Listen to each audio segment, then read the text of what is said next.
에녹은 300년 동안 하나님과 동행했다, 이렇게 나와요. 우리는 해봤자 몇십 년, 글쎄요, 어머니 뱃속에서부터 믿고 나와가지고 100살 살아봤자 100년 동행밖에 못할 텐데, 에녹이 300년 동안 하나님과 동행했다는 말은 그렇게 오랜 시간을 주님을 떠나지 않고 주님과 밀착된 삶을 살았다는 거 아니겠어요?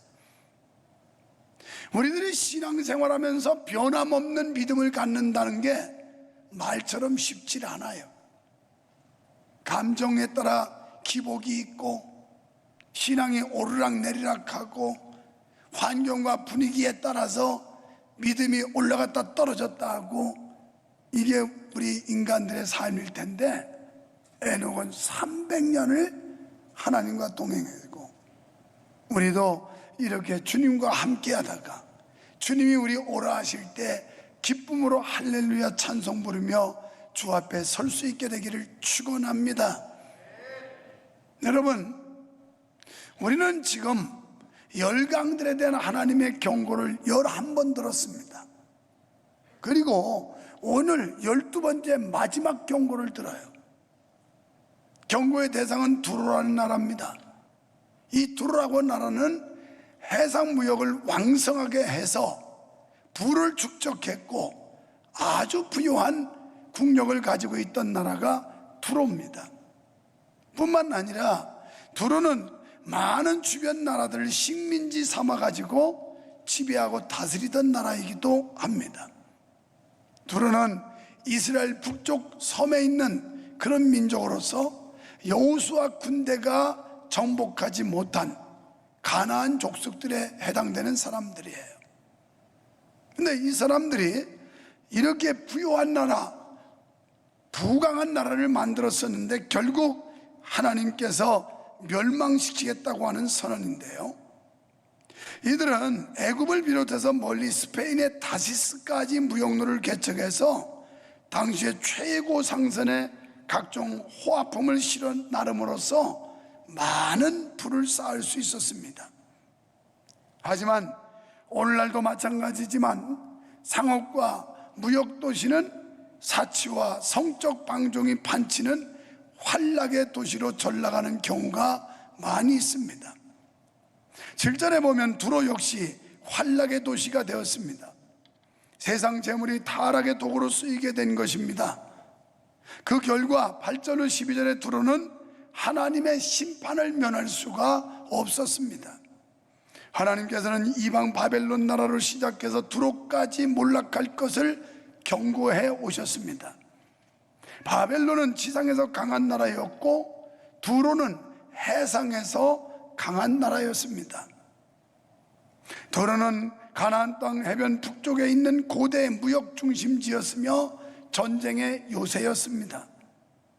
저처에 많은 식민지를 개척했던 두로가 이제 패망하면 아무런 힘도 없어지게 된다는 겁니다. 실제로 두로는 바벨론의 느부갓네살에 의해서 BC 572년에 후에 헬라의 알렉산더 대왕에 의해 BC 333년에 처절하게 멸망을 당합니다. 여러분, 몰락하는 모습을 보면 1절의 말씀에 무역의 큰 중심지 두로가 몰락함으로 그에 관계된 항구 도시인 다시스, 시돈, 기띔 등도 연쇄적으로 망했다는 거예요.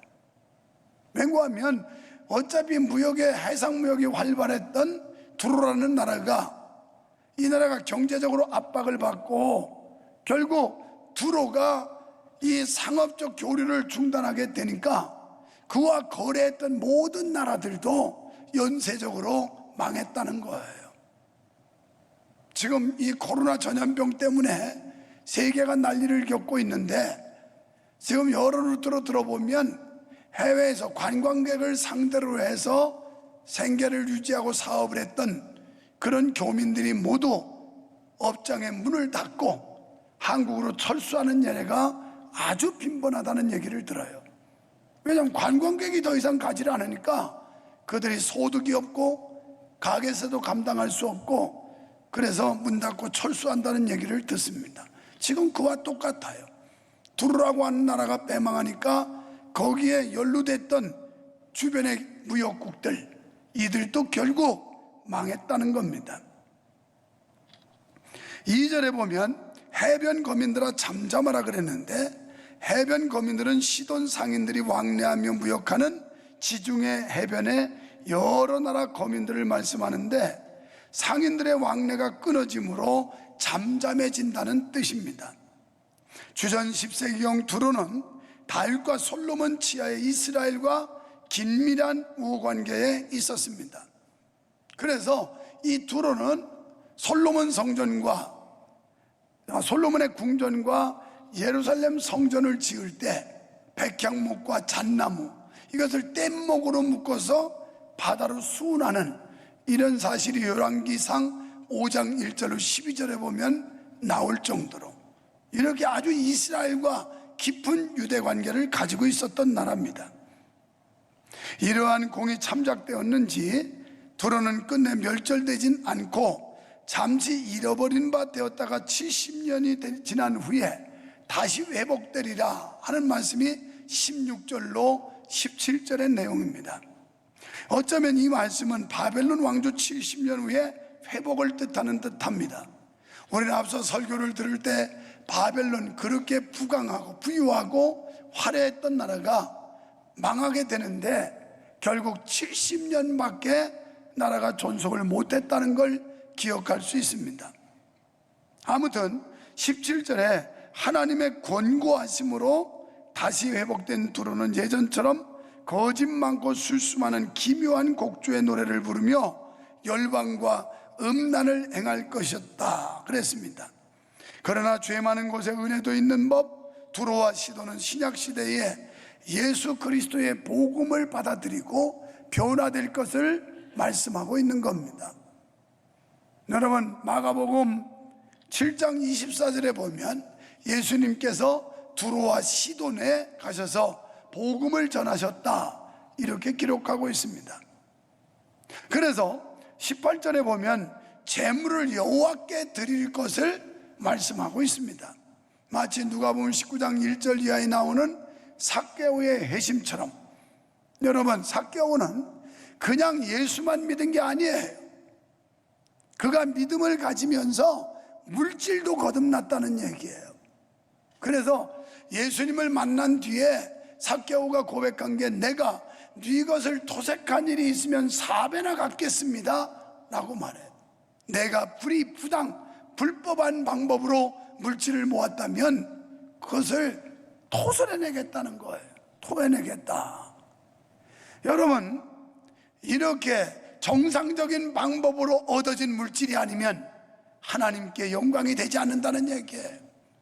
비정상적인 방법으로 모은 재물 가지고 아무리 하나님 앞에 많이 갖다 드린다 하더라도 사람은 좋아할지 모르지만 하나님은 좋아하시지 않는다는 겁니다. 비로소 재물을 하나님 앞에 깨끗함을 드릴 때 연락되는데, 성경은 결코 상업을 무시한다든지 재물을 배척하지 않습니다.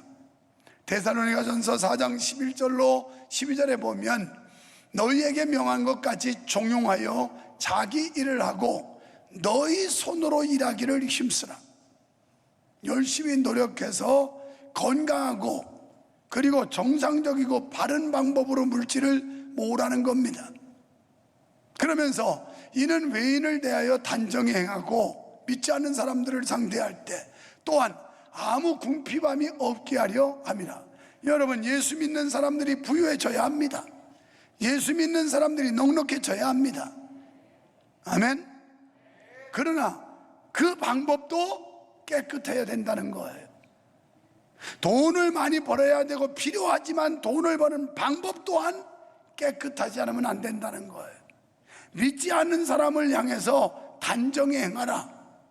깨끗하게 믿는 사람처럼 의를 행하며 살라는 겁니다. 열심히 일하여서 궁핍함이, 그러니까 가난하지 말라는 겁니다. 정당한 땀의 대가로 벌어들인 재물, 그리고 그 재물을 자신의 사역을 위해 쓰지 않고 하나님의 사역을 위해 기꺼이 바칠 때 참으로 그 재물이야말로 영원한 하늘의 상급이 되는 것입니다. 그렇습니다. 재물은 하나님 앞에 바로 쓰일 때 가치가 있는 줄 믿으시기를 축원합니다. 본장에서 우리에게 주는 교훈이 뭘까요? 첫째, 돈으로 자기 신을 삼을 때 멸망한다는 게 1절로 7절이에요. 도로는 활발한 무역으로 경제가 발전하자 주변 국가들의 흠모의 대상이 되었어요. 그들은 돈을 자기 신으로 삼다가 멸망의 단초가 되었습니다. 왜냐하면 이것은 우상숭배이기 때문에 그래요. 여러분도 신앙생활하는데 이 돈이라고 하는 것 초월하지 못하면 여러분의 믿음은 흔들릴 수밖에 없어요. 감리교 창시자인 요한 웨슬레 목사님은 이렇게 말했습니다. 지갑이 거듭나지 않은 자는 진정으로 거듭났다고 말할 수 없다. 여러분, 돈이 깨끗하고 하나님과의 관계에서 지갑이 거듭나지 않은 사람은 진정으로 거듭난 사람이 아니라는 거예요. 교만하지 마세요. 교만하지 마세요. 그러니까 두루에게 칼을 들이댔던 바벨론, 헬라, 이건 아무것도 아니라 하나님이 그냥 도구로 썼다는 거예요. 지금 우리가 열강에 계속 주신 하나님의 메시지가 뭐예요? 그건 하나님의 도구에 불과하다. 결국 심판의 주도권은 하나님이 쥐고 있는 것이다, 이거 아닙니까? 그렇다면 두루를 심판하신 직접적 이유가 9절에서 보니까 그들의 교만 때문이라 그랬어요. 만군의 여호와의 정하신 것이라 모든 영광의 교만을 욕되게 하시며, 그러니까 우리가 교만하면 하나님께서 망신당하게 하고 결국 그것 때문에 화를 겪게 하고 그것 때문에 환난을 당하게 한대요. 그렇습니다. 두로는 자신들의 물질적 번영을 자기들의 노력의 대가로 알고 기세 등등해서 자랑하기에 급급했어요. 여러분이 뭐 좀 얻었습니까? 여러분이 뭐 좀 누리고 있습니까? 하나님의 은혜인 줄 알고 감사하세요. 내가 뭐 때를 잘 만났고, 내가 이걸 참 시기를 잘 맞췄고, 내가 또 뭐 지혜롭게 이렇게 관리했더니 이런 복을 받았다. 이것처럼 교만한 게 어디 있어요? 하나님이 때도 만나게 하셨고, 하나님께서 환경도 주셨고, 다 하나님의 은혜인 줄 믿으시기 바랍니다. 사람들이 그래요. 어떻게 이렇게 좋은 자리에 예배당을 자리를 찾았냐? 내가 한 게 아니라 그랬어요. 하나님이 그때마다 다 이렇게 핸들링을 해가지고 하나님이 돌려서 한 거지 내가 한 게 아니다. 실제적으로 역사를 들어보면 그래요. 그게 겸손이. 아이고, 제가 기도하는데 어느 날 그냥 환상이 보이고 계시가 오는데 여기 가서 찍어라 그래서 했다고. 이게 얼마나 교만한 얘기예요. 내가 보니까 이게 장래 미래가 있고 여기가 뭐 비전이 있고 그래서 했다고. 다 교만. 설령 그랬을지라도 하나님의 은혜입니다. 하나님이 하셨습니다. 하나님의 영광입니다. 이래야 겸손한 거 아니에요? 옆에 사람 쳐다보고 하나님이 하십니다. 하나님이 하셨습니다. 하나님이 나로 나되게 하셨다는 게 사도 바울의 고백 아니에요? 하나님이 나를 나되게 하셨다. 나 같은 촌놈 시골에서 소풀 베던 놈, 하나님이 나를 나되게 하신 거예요. 유목사를 유목사 되게 하신 거예요. 뭐 돈은 여러분만큼 쓸지 모르지만 이름 석자는 여러분보다 내가 훨씬 더 유명하잖아요. 그렇잖아요. 유관욱 집사님 이름 대봤자 모를 사람 천지지만 유만석 인터넷으로 딱 쳐버리면 대본 나와. 뭐 하는 사람인지, 뭐해 먹고 살고 어떤 사람인지, 어떤 의인인지 대본 나와.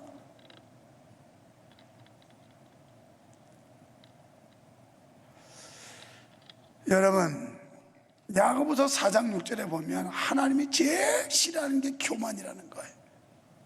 교만한 자는 물리친대요. 그리고 겸손한 사람에게 은혜 주신대요. 겸손한 사람. 여러분, 교만은 불가항력적인 심판을 면할 수가 없다는 거 믿으시기 바랍니다. 교만한 자에게 하나님이 심판의 몽둥이를 들으면 우리가 그것을 막을 길이 없어요. 우리가 저항해서 어떻게 물리칠 수가 없는 거예요. 불가항력적이에요. 하나님의 심판에 대한 저항은 그 어떠한 것도 필요 없습니다. 우리가 기억해야 할 것은 영광이나 아름다움이 하나님께 거슬리는 게 아니고 그것이 교만하게 만드는 재료가 되기 때문에 조심해야 된다는 거예요. 영광을 얻었습니까? 여러분에게 아름다움이 있습니까? 이게 자칫하면 우리를 교만하게 만드는 재료가 되기 때문에 위험하다는 거예요. 그게 나쁜 게 아니라 얻어야 돼요. 영광도 얻어야 되고 아름다움도 누려야 되고, 그런데 조심해야 될 건 이게 우리를 교만하게 할 수 있는 재료가 될 수 있다. 이걸 조심해야 된다는 거예요. 교만하여질 수밖에 없는 자리에서 교만해지지 않는다는 게 여간 어려운 게 아닙니다. 어차피 뭐 내놓을 것도 없고 자랑할 것도 없는 사람은 그냥 기죽어가지고 위축돼 사는 게 당연하죠. 그러나 다른 사람보다 우월하고 다른 사람보다 월등하고 뭔가 가졌고 누렸고 이런 중에 자기를 드러내지 않고 자기를 숨기고 낮춘다는 게 이게 얼마나 어려운지 몰라요. 그게 진정한 겸손이에요. 인간으로서는 완전한 겸손을 기대할 수 없어요. 그러나 우리는 예수님의 겸손을 닮아야 합니다. 예수님의 마음을 가지면 우리도 겸손해지게 될 줄 믿습니다. 성령님을 받아야 돼요. 성령의 도움이 없이는 불가능하고 성령의 도움이 있으면 우리는 겸손할 수 있어요. 여러분, 교만이라고 하는 건 멸망으로 가는 톨게이트예요. 고속도로 들어가려면 톨게이트 가잖아요. 교만하면 멸망으로 진입하는 톨게이트라고요. 교만은 물질적 풍요에서 나오고 정치적 안정에서 나옵니다. 여러분, 하나님을 전적으로 의지하지 않는 거 교만이에요. 구체적으로 예배를 소홀히 하고 예배를 등한시하는 거 교만이에요. 하나님의 은혜 감사할 줄 모르고 하나님께 찬양할 줄 모르고 하나님께 영광 돌릴 줄 모르는 이 행위, 이 교만이에요. 기도하지 않는 거 교만이에요. 하나님 도움 없이도 된다, 내 재주 내 능력으로 내가 얼마든지 할 수 있다, 이것처럼 교만이 어디 있습니까?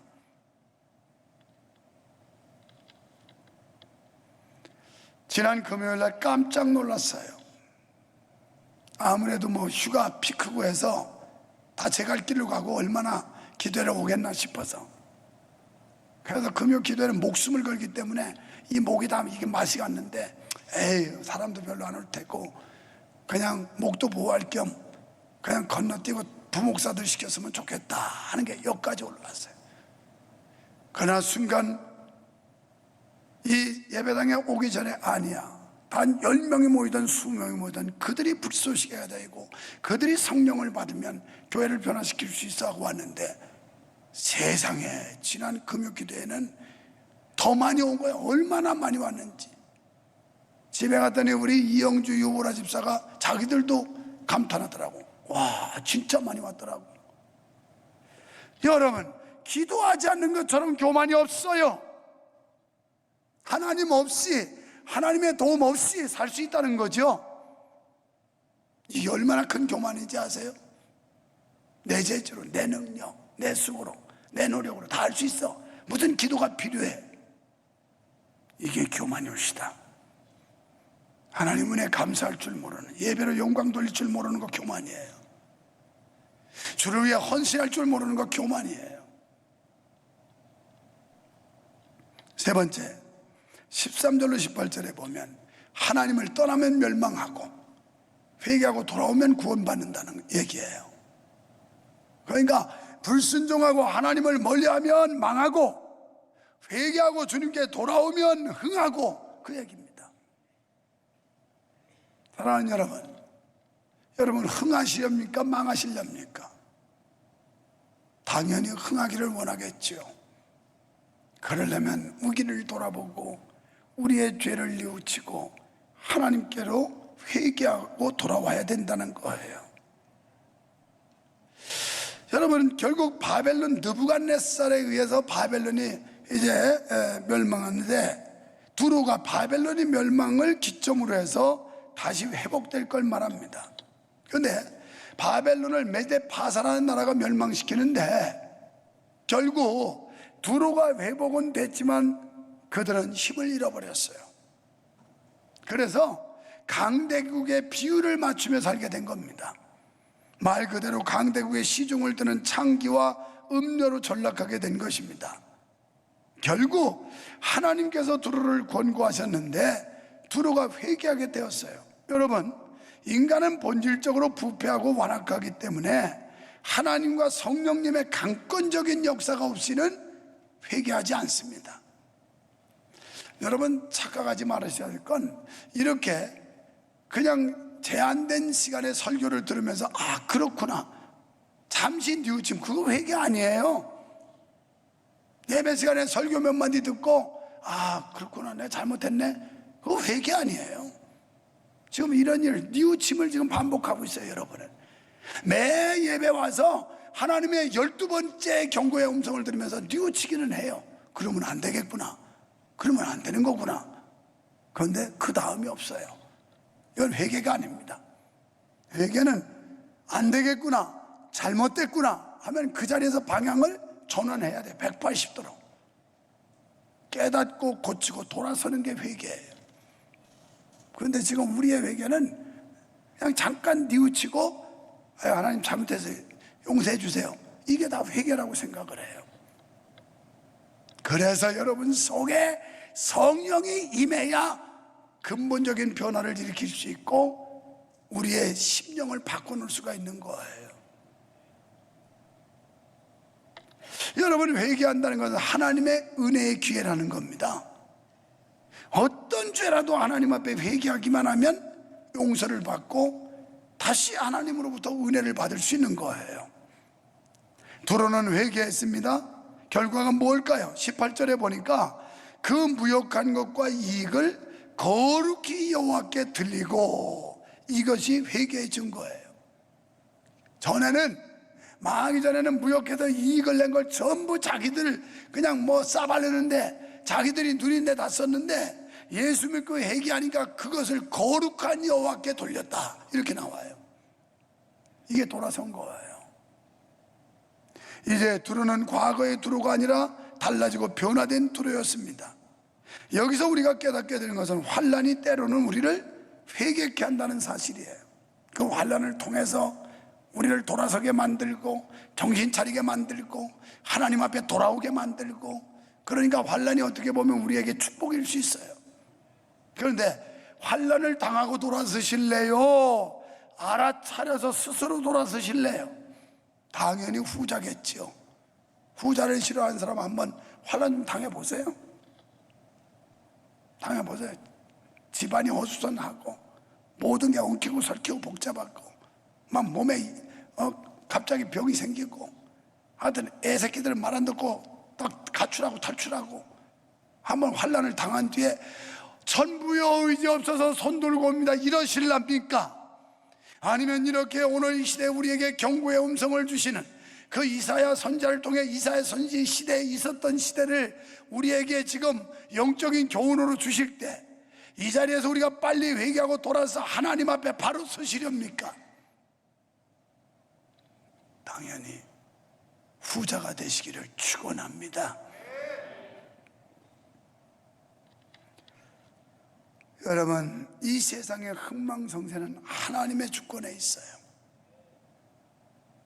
하나님께서는 두로를 회개시켜 다시 쓰시듯 철저히 현실 위주고 물질 중심적인 인간들을 회개시켜서 하나님 나라 건설에 참여케 하사 빛나는 역사를 오늘도 이루어 가시는 분임을 믿으시면 아멘 합시다. 누구든지 세상과 짝하고 물질의 노예로 전락하여 자행자지할 때 하나님의 심판을 면할 수 없다는 사실을 믿으셔야 돼요. 내 멋대로 내가 잘난 줄 알고 자행자지하면 안 된다는 거예요. 그러나 그 모든 죄악된 삶에서 돌이켜 자신의 모든 것을 기꺼이 하나님께 봉헌할 때 하나님의 구원의 은혜를 덧입을 수 있음을 믿으시기를 축원합니다.